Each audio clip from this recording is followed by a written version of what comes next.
I'm going to start this story right in the middle, because honestly, I still can't believe the words that came out of my mother's mouth, and I need you, the audience, to understand the depth of the betrayal before I even give you the background.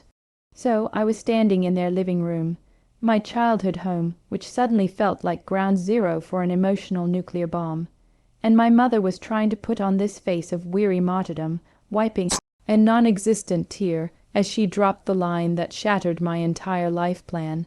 She looked me dead in the eye, clutching my dad's hand like they were bracing for a hurricane, and she said, "We used your college fund, the whole $150,000, for your sister's in vitro fertilization. She deserves to be a mother more than you deserve a fancy degree right now." I didn't yell. I didn't cry. All I did was look at this woman who raised me, who supposedly loved me, and I said just one word. And that word was eviction. Was I wrong for the cold, calculated move I made next? You tell me. To properly understand how I got to the point of turning on my own family, I have to take you back about 18 months.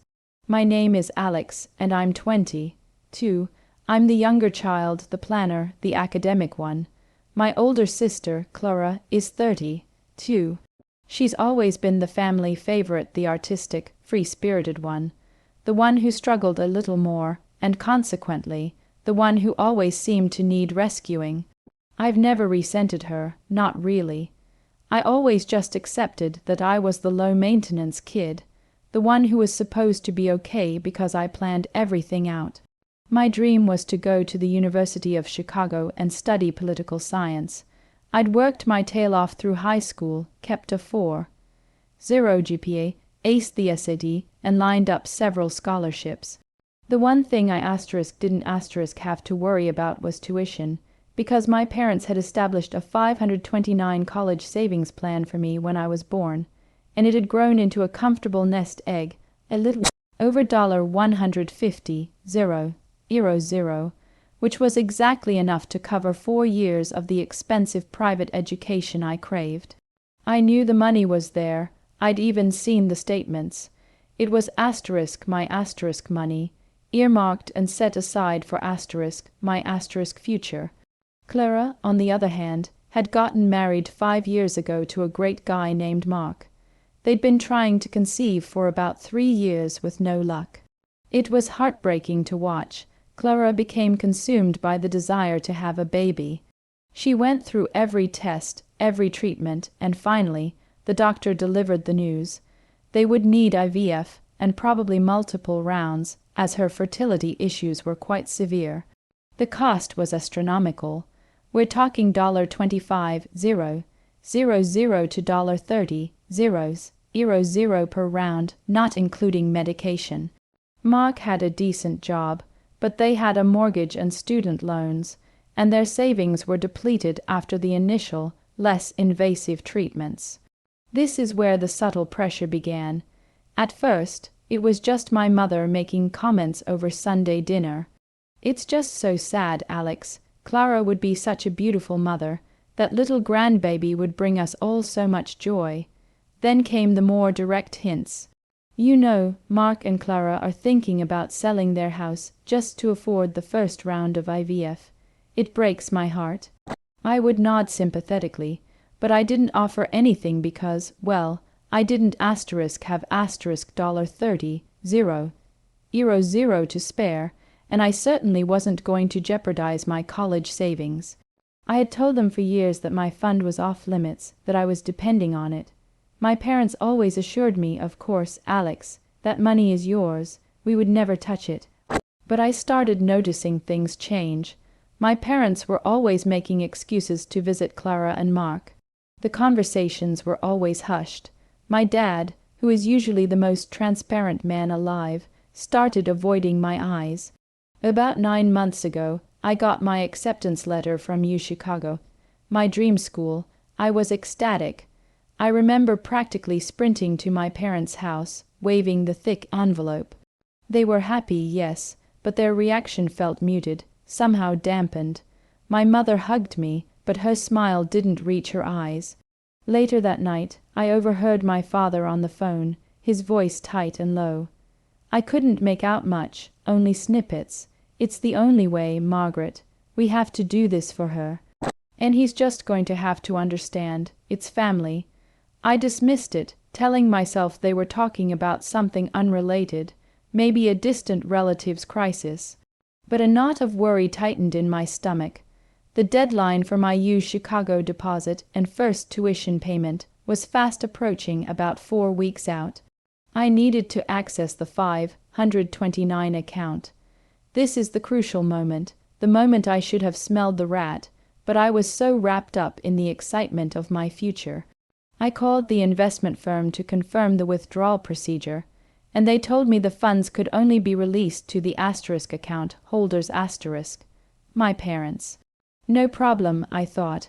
I called my mom and told her I needed her and Dad to sign the withdrawal papers so I could get the cashier's check ready.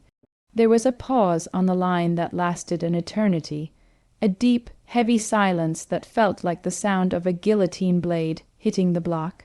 My mother finally coughed and said, "Alex, honey, can you come over tomorrow? We need to talk. It's important." The tone was deadly serious.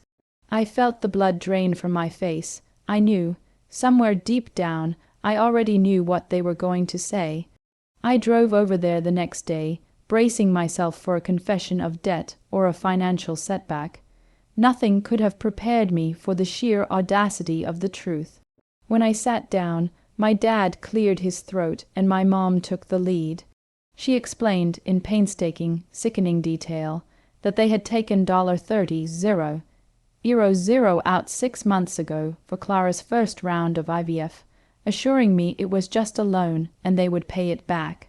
But it failed, and Clara was devastated, and they couldn't bear to see her suffer, so they took another $30 for the second round, which also failed. And then, just last month, they withdrew the remaining $90, the entire rest of my future, for a third last-ditch attempt. The money was gone, all $150,000. They told me Clara was now pregnant with twins, and it was a miracle, a gift, and I should be happy for her. They said they would pay me back, but that it would take years, and that I could just go to the local state college for now. It's the same education, really, Alex. You'll be fine.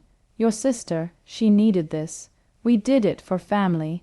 That's when I stood up, and she delivered the line I started this story with. She deserves to be a mother more than you deserve a fancy degree right now. And that's when I said, eviction. Now, I need to pause the story right here, because this is where everything changed. That one word, eviction, hung in the air, and their faces went from pleading to utterly bewildered. You see, I was in a terrible, impossible position. They had stolen my future, lied to me for months, and then justified it by saying my sister's desire for children was inherently more important than my life's ambition. I was heartbroken, furious, and utterly lost. So that's the situation I was in. They stole $150 of my college fund for my sister's IVF, and they were unapologetic about it. Before I tell you what I did next, I want you to pause, really think about this level of betrayal, and comment below what you would have done in my shoes. Would you have forgiven them? Would you have just sucked it up and gone to the state school? Or would you have gone for the jugular? I genuinely want to know what you would do. Okay, let me tell you why eviction was the one word I chose, and why it hit them harder than any scream or tear ever could have. 6 years ago, my paternal grandmother, bless her heart, passed away. She was an incredibly wealthy woman, and she loved me dearly.